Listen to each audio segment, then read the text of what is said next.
Assalamualaikum warahmatullahi wabarakatuh. Waalaikumsalam warahmatullahi wabarakatuh.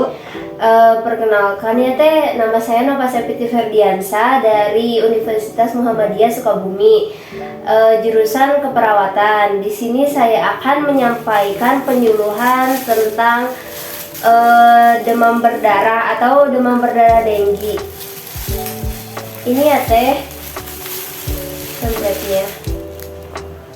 Pasti dibaca, iya, sama-sama. Sebelumnya di sini saya akan menjelaskan tentang DBD. Apakah Teteh tahu DBD itu apa? Kepanjangan DBD deh. Kepanjangannya demam berdarah denggi, tapi saya kurang tahu kayak gimana ya. Oh, penjelasannya ya kurang tahu, ya udah.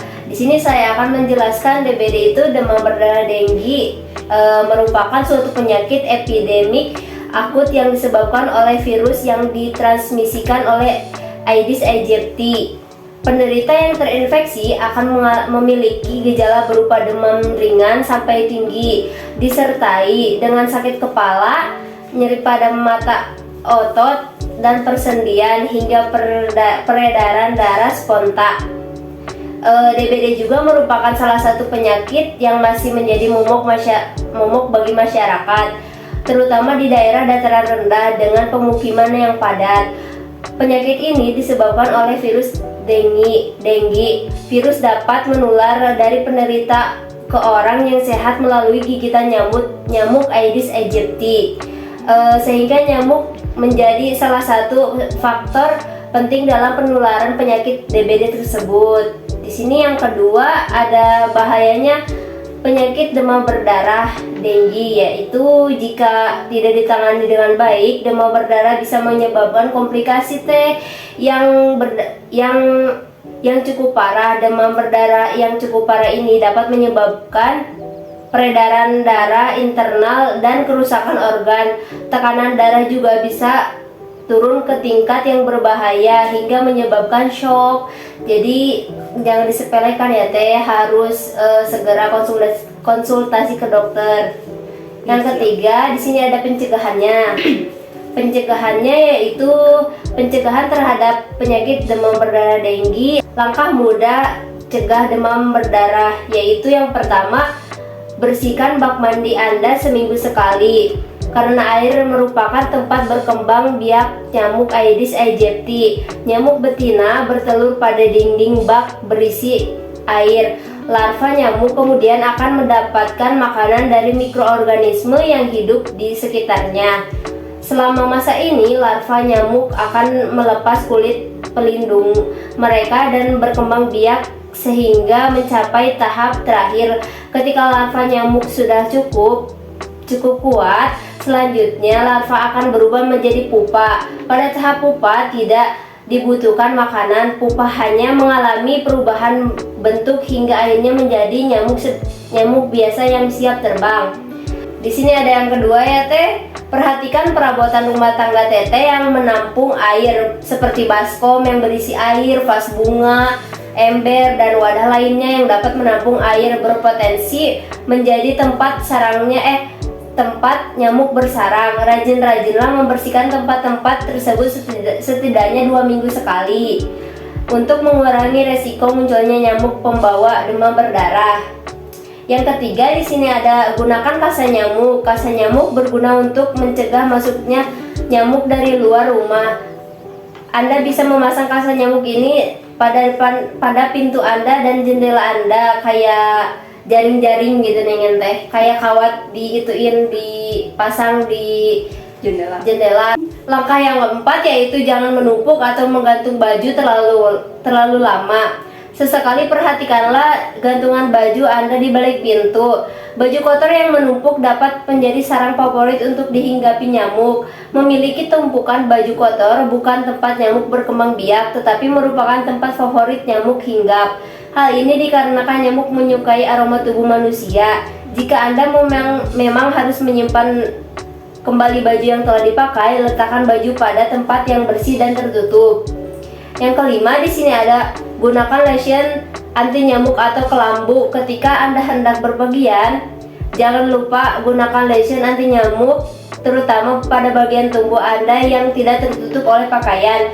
Namun tidak hanya saat berpergian saja, Anda harus melindungi diri Anda dari gigitan nyamuk ketika sedang tidur, karena nyamuk demam berdarah aktif pada malam hari hingga menjelang subuh. Selain menggunakan lotion anti nyamuk, gunakan kelambu saat tidur juga dapat membantu menghindari gigitan nyamuk dan mencegah demam berdarah. Segitu Teteh, apakah paham? Paham. Ya, sudah. Mungkin cukup sekian ya Teh dari penyampaian materi dari saya. Di sini saya akan menunjukkan video proses penularan demam berdarahnya. Mau disimak ya Teh? Ya, siap. Demam berdarah. Banyak banget mitos di masyarakat tentang demam berdarah. Dari wajib minum jus jambu biar cepat sembuh, sampai menganggap semua jenis nyamuk itu penyebab demam berdarah. Tapi, seperti apa sebenarnya demam berdarah itu? Ini kata dokter.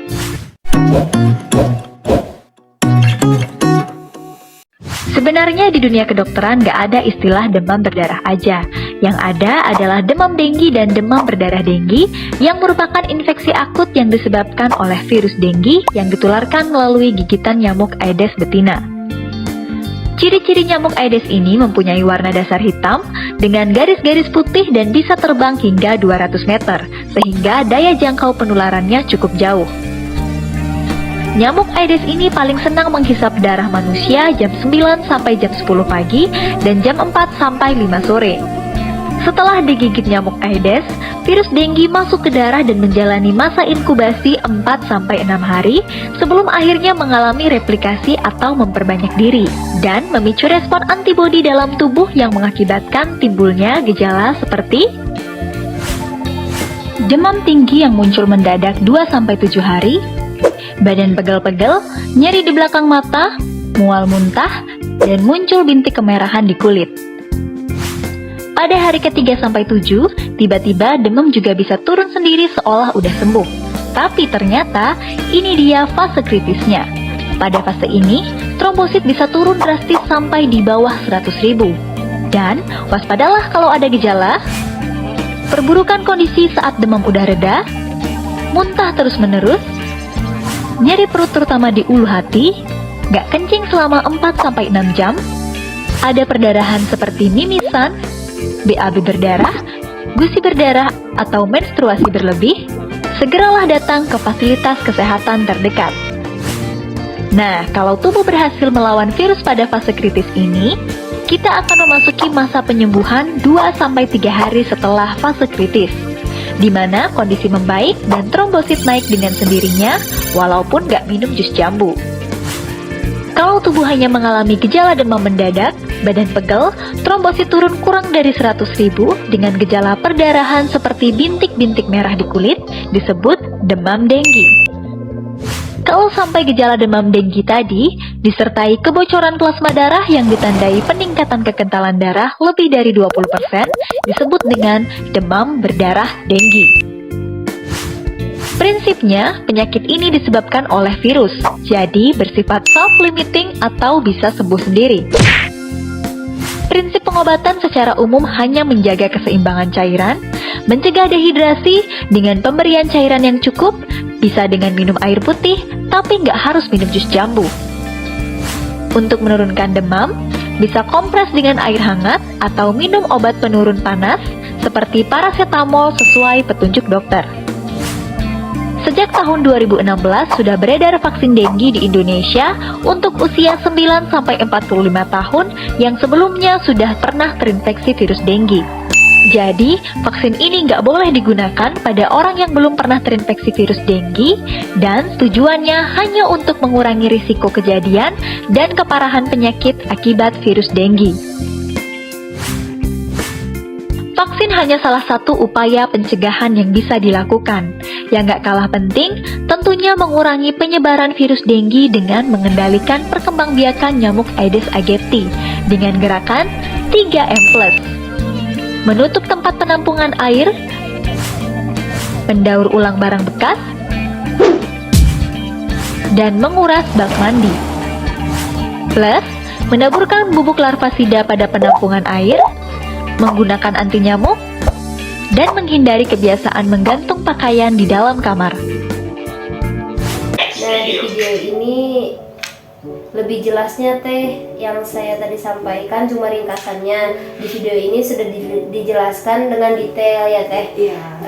Apakah teteh cukup mengerti Sudah dengan demam mengerti. berdarah denggi? Sudah mengerti ya. Teteh apakah ada pertanyaan? Ada. Saya mau nanya, pengobatan apa yang dilakukan untuk mencegah demam berdarah denggi ini? Oh, pengobatannya ya teh? Iya. Bentar. Oh, pengobatannya yaitu pengobatan DBD akan berfokus pada mengatasi hilangnya cairan yang diakibatkan dari kebocoran plasma dan pendarahan. Obat-obatan yang disarankan atau diberikan bersifat simptomatik atau mengobati gejalanya terlebih dahulu ya teh. Terus adanya rasa haus dan keadaan kekurangan cairan disebabkan karena demam tinggi dan muntah. Jika gejala bersifat ringan, perawatan yang bisa dilakukan meliputi yang pertama, mencegah dehidrasi. Demam tinggi dan muntah bisa membuat tubuh dehidrasi. Mengidap haus minum air bersih, idealnya air mineral dalam kemasan dibandingkan air ledeng. Yang kedua, di sini ada obat penghilang rasa sakit seperti Tylenol atau paracetamol ya teh. Yang ketiga, di sini ada obat antiinflamasi non steroid ya teh seperti aspirin atau ibuprofen. Tidak disarankan karena bisa meningkatkan risiko peredaran darah internal. Selain itu, demam berdarah yang lebih parah mungkin memerlukan penanganan. Yang pertama di sini ada suplementasi atau cairan intravena atau bisa juga diinfus ya teh. Jika mengidap tidak bisa mengonsumsi cairan melalui mulut, bisa diinfus ya teh. Segera bawa ke dokter saja. Yang kedua di sini ada transfusi darah ya teh untuk mengidap dengan dehidrasi berat. Rawat inap akan memungkinkan pengidap DBD untuk dipantau dengan benar jika gejalanya memburuk. Kesimpulannya di sini yaitu DBD merupakan penyakit yang disebabkan oleh nyamuk Aedes aegypti. Cegah DBD dengan menerapkan 3M+. Apakah teteh tahu 3M apa yang tadi saya sudah jelaskan? Yang pertama ada menutup, menguras, sama mengubur. Betul? Ya, betul. Tapi ada plusnya teh. Plusnya yaitu menggunakan kelambu, memakai obat nyamuk, tidak menumpuk baju, memelihara ikan, pemakan jentik nyamuk. Ya. Apakah teteh sudah mengerti? Sudah mengerti, terima kasih. Ya, sama. Mungkin cukup sekian penyuluhan yang dapat saya sampaikan. Semoga materinya bisa semoga materinya bermanfaat atas kekurangannya. Terima kasih. Assalamualaikum gitu mungkin cukup sekian ya teh materi dari saya. Semoga bermanfaat bagi teteh dan keluarga teteh. Cukup sekian dan terima kasih teh. Assalamualaikum. Ada dikit lagi kamu itu ngomong. Bisa. Mungkin ini materi yang dapat saya sampaikan teh. Semoga bermanfaat bagi teteh dan keluarga teteh ya teh. Cukup sekian dan terima kasih. Wassalamualaikum warahmatullahi wabarakatuh. Waalaikumsalam warahmatullahi wabarakatuh.